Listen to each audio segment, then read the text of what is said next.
Իսկ դու գիտես աշխարհի ամենահարուստ ու ամենավտանգավոր մարդը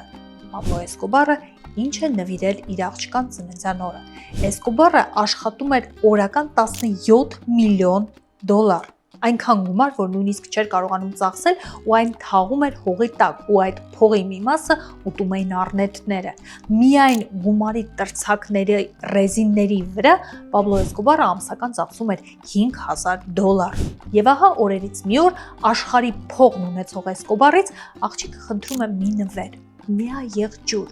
Էսկոբարը ապշած էր։ Ինքը չի կարող գնել այդ նվերը, որովհետև այն ուղղակի գոյություն չունի։ Ու ինչ է անում Էսկոբարը։ Որոշում է հորինել, ստեղծել մի եղջյուր։ Նա հրամայում է առնել ձի եւ այդ ձիու վրա ամրացնել թևեր ու մեկ եղջյուր։ Ձին իհարկե կարճ ժամանակ հետո ուղղակի սատկում է ինֆեկցիայից։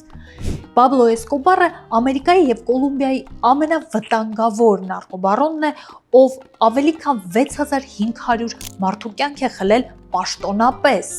Այդ ինչպես դարձավ, որ Էսկոբարը ուղղակի մարդկանց աչքում դարձավ բարի Ռոբին Հուդ, իսկ նրա որդին վերջերս արեց ցնցող հայտարարություն. իր հորը